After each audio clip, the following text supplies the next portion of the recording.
경제원 2부 시작합니다. 미국과 우크라이나가 오늘부터 사우디에서 평화협정 논의에 들어갑니다. 지난달 트럼프 대통령과 젤렌스키 대통령의 백악관 회담이 충돌로 끝난 뒤에 이루어지는 양국 간 첫 고위급 회동인데요. 과연 이번엔 전쟁을 끝낼 돌파구를 마련할 수 있을지 서강대 기술경영대학원의 배경률 교수와 함께 짚어보겠습니다. 네, 교수님 어서 오십시오. 네, 안녕하세요. 네, 이 젤렌스키 대통령이 백악관을 거의 쫓겨나다시피 하는 그 모습 보면서 거의 충격적이었는데 지금 미국하고 우크라이나가 가장 크게 부딪히는 지점이 어디입니까? 젤렌스키의 입장을 놓고 봤을 때는 무기를 계속 대주고 네. 미국이 서포트를 하면은 끝까지 싸우겠다라는 게 우크라이나 젤렌스키의 생각이고요. 네. 미국의 입장으로는 지금 당장 좀 전쟁을 끝내고 휴전이나 종전으로 갔으면 좋겠다라는 거고요. 네. 미국에서 세 가지를 얘기를 했죠. 군사 지원을 당장 중단하겠다. 네. 두 번째로는 EU에 가입하지 않았으면 좋겠다. 네. 세 번째로는 앞으로의 모든 지원은 유럽에서 했으면 좋겠다라는 그 세 개의 핵심입니다. 네. 근데 젤렌스키 입장으로 놓고 봤을 때는 얻을 게 하나도 없는 거죠, 사실. 그리고 러시아에서 먼저 침공을 했지. 2022년 2월 24일 날 침공을 했는데 지금 네. 3년이 넘고 4년째 들어가고 있는데 우크라이나 젊은 청년들이 많이 죽어나갔고 물론 러시아도 많이 죽어나갔습니다. 네. 그런 관계로 미국에서 이제 금방 전쟁은 이제 그만 이제 끝냈으면 좋겠다는 게 트럼프 대통령의 생각이었고 네. 그리고 5천억 불이라는 돈이 들어갔는데 우리나라 돈은 한 720조 원인데요. 그거 너무 많이 돈 들어갔다. 그러니까 트럼프 대통령의 입장으로 놓고 보면은 미국에서 계속 밑 빠진 독에 물 붓는 거는 곤란하다. 네. 그리고 트럼프 대통령의 원래 기본적인 생각은 항상 돈에 대한 관념, 그다음에 딜, 요 두 가지로 함축해서 얘기할 수 있는데 네. 전쟁을 끝내고 싶어하는 가장 큰 원인은 돈 그만 썼으면 좋겠다. 그리고 사람 그만 죽였으면 좋겠다. 그 두 가지일 겁니다. 네. 근데 많은 분들이 저한테 질문을 해요. 네. 그 트럼프 대통령하고 젤렌스키의 회담에서 그럼 누가 이긴 거고 누가 가장 큰 베네핏을 받았느냐. 네. 그랬을 때 저는 과감 없이 얘기를 합니다. 원래 트럼프가 백악관에 기자들을 불러 모아서 그 인사하는 광경을 녹화를 시키고 생방송을 했을 때에는 네. 분명히 트럼프의 입장을 많이 옹호하는 쪽으로 또 미국 시민들한테 이제 보여주는 식으로 했는데 네. 엄밀하게 따지면은 제가 볼 땐 젤렌스키가 훨씬 더 이득을 많이 봤다 이렇게 봅니다. 어떤 그 점에서 그렇죠? 이유는 왜냐하면요. 이미 트럼프는 계산을 가지고 미국 국민들한테 압박을 보여주겠다라는 걸 생각을 했었던 거고 네네. 젤렌스키가 그렇게 세게 나올 줄은 몰랐는데 젤렌스키는 잃을 게 하나도 없었어요, 사실. 왜냐하면 고양이가 쥐를 코너에다 몰면 쥐도 고양이를 물 수 있는 거잖아요. 네.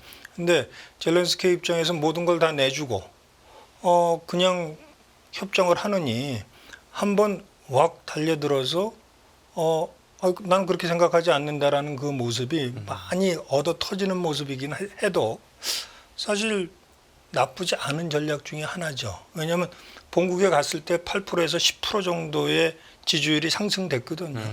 그것만 하더라도 조사기관에 따라 좀 틀리긴 해도 49%까지 올라갔다, 아니면 65% 내지는 67%까지 올라갔다라는 그 지지도 변화가 있었단 말이죠. 네. 그러니까 그런 걸로 놓고 봤을 땐 젤렌스키가 딜은 잘한 편이다.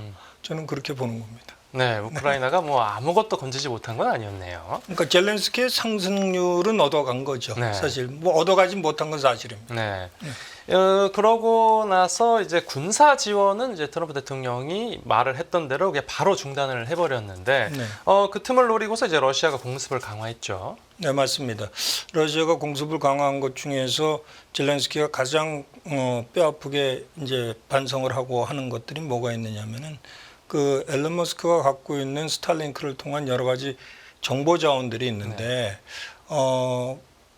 바이든 대통령 시절부터 2022년 2월 24일 날 러시아가 침공을 한다는 걸 정확하게 몇 월 며칠 몇 시까지도 맞춰서 젤렌스키한테 알려줬거든요. 예. 그건 뭐 갖고 알려준 거냐면은 요새 뭐 주식 많이 관심 있어 하시는 팔란티아의 온탈러지 가지고 이제 분석을 해서 가르쳐 준 겁니다. 네. 그 저번에도 제가 잠깐 말씀드렸을 텐데 그 소프트웨어 패키지가 얼마나 파워풀한 거냐면은 그 오사마 빈 라덴을 잡을 때도 그 소프트웨어 패키지 갖고 분석을 한 거거든요. 네, 감청도 하고 도청도 하고 그 다음에 여러 가지 이메일도 분석을 해서 그 사람이 서 있다 앉아 있다까지도 분석할 수 있는 소프트웨어라는 얘기잖아요. 네. 그러니까 그런 것들을 전부 감안해 볼 때 스타링크에서 제공하지 않는 이 정보라는 거는 어마어마하게 큰 겁니다. 네. 그래서 한 10,000명 정도가 우크라이나 군인이 러시아 군인으로부터 포위를 당했다. 그게 어떻게 이제 결말이 났는지는 제가 아직 확인을 못했습니다만은 그게 정보가 없으면 그렇게 장님이 되는 겁니다. 그러니까 전쟁에서 정보라는 것은 굉장히 중요한 건데 그 정보가 없게 되면 그렇게 포위도 되고 뭐 포로도 잡히는 거고 네.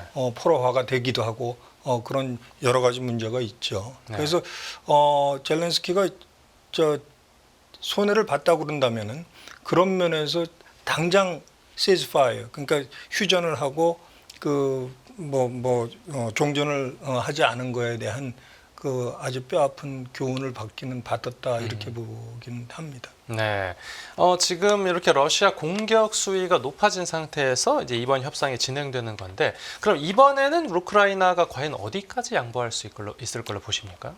양보라는 것보다는요 일방적으로 트럼프가 하라는 대로 할 수밖에 없습니다. 왜냐하면 트럼프도 얘기했듯이 뭐 카드가 없지 않느냐, 너한테는 카드가 없다. 뭐 그것 때문에 많은 비평도 받습니다. 트럼프 대통령이. 그러니까 뭐 카드놀이 하는 거냐부터 시작을 해서 어떻게 우크라이나 대통령을 놓고 카드놀이에 비교를 해서 카드놀이 하듯이 대통령을 대접을 하느냐까지도 물론 젤렌스키가 많이 양보도 하고 뭐 일부러 당하는 모습을 보이는 것도 있죠. 그래야지 동정표를 더 얻을 수 있으니까. 네네.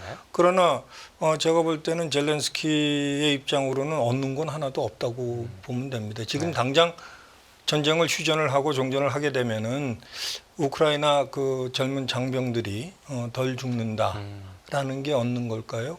그리고 미국에서 지금 얘기하고 있는 거는 5천억 불에 대한 그 광물 자원을 즉시 갚는 걸로 계약을 해서 50%는 이윤의 50%는 미국이 우선적으로 가져가겠다라는 게 지금 협정이거든요. 굉장히 뼈아픈 얘기죠. 근데 본인이 침공하겠다는 것도 아니고 사실은 나토에 가입하겠다는 걸로 이제 빌미를 삼아서 러시아가 이제 침공을 한 것인데 피해 국가죠, 사실. 그렇죠. 피해 국가인데도 불구하고 지금 땅을 뭐 한 전체 우크라이나의 그 땅 면적의 5분의 1을 뺏겼는데 여기서 그만두라라고 얘기하면은 물론 뭐 역사적인 배경까지 다 얘기하자 그러면 굉장히 시간이 오래 걸립니다. 사실 그 지역은 뺏긴 그 지역은 예로부터 하여간 러시아가 굉장히 그 관리를 잘 하고 러시아를 추종하는 그런 국민들이 많았던 지역이긴 해도 그래도 우크라이나 국민이었었고 뭐 프로 그 러시아 국민이라고 할지라도 땅을 뺏기고 공업 지역을 뺏겼다는 거는 상당히 좀 뼈아픈 일이긴 합니다. 이제 구체적인 협상 결과는 뭐 나와 봐야 알 수 있겠지만 만약 이러다가 갑자기 종전이 될 수도 있는 거고요. 이 세계 정세가 이제 급변하는 거에 대해서 우리도 좀 미리미리 대비를 해야겠죠. 네, 또 많은 분들이 저한테 질문하는 것 중에 하나가 러시아와 우크라이나, 뭐 미국 이 세 나라 중에서 어느 나라가 가장 이 러우 전쟁에서 이득을 받느냐라는 질문을 많이 해요. 그랬을 땐 좀 과감하게 셋 다 아니고 가장 이윤을 볼 나라는 대한민국이다 저는 이렇게 봅니다. 그 이유 중에 하나는 미국의 입장에서 놓고 봤을 때는 러시아를 중국으로 띄어내고 미국에서 가장 타겟 삼아서 지금 공격해야 되는 게 중국이기 때문에 중국과 러시아가 가까이 되는 것을 굉장히 싫어합니다. 그래서 러시아를 띄어서 미국 편을 만들고 네. 그럼 미국 편을 만들었을 경우에 EU한테는 트럼프 대통령이 뭐라고 항상 얘기합니까? 본인들의 GDP의 5%, 뭐 적어도 3%까지는 뭐 올라간다고 생각해요. 그 방위비 분담금이 아니라 방위비를 그만큼 내라는 거거든요. 네. 우리나라 같은 경우에는 주둔비를 내라는 거고 네, 네. EU 같은 데는 이제 방위비 GDP 방위비를 몇 프로 올리라는 거지 미국이 돈을 가져가는 건 아닙니다. 많은 사람들이 그거 오해하는데요. 네, 네. 미국이 무슨 돈을 갖고 가기 위해서 그렇게 얘기한다 그러는데 그건 절대로 아니고 네. 우리 같은 경우에는 방위비를 더 내라는 거는 여기 와서 주둔하고 있는 미군에 대한 그 퍼센테지 그 돈 쓰는 퍼센테지를 높이라는 거고 그다음에 유럽 같은 경우에는 너네 스스로 방어하기 위해서 돈을 더 쓰라는 건데 네, 네. 그랬을 때 러시아가 적당히 무서운 존재로 남아 있는 게 트럼프 입장으로 보면 훨씬 더 유리합니다. 왜냐하면은 무서워야지 방위비를 더 높이고 자기네 방위를 더 신경을 쓸 텐데 네, 네. 그랬을 때의 무기를 가장 잘 만들고 가장 그 코스트 이피션트하게 그러니까 비용적으로 가장 적정하게 잘 만들 수 있는 나라가 저는 대한민국이라고 보는 거거든요. 그래서 가성비가 좋다는 거죠. 가성비도 좋고 그다음에 납기를 잘 맞추는 나라입니다. 그래서 저희는 이 기회를 절대로 놓쳐서는 안 된다.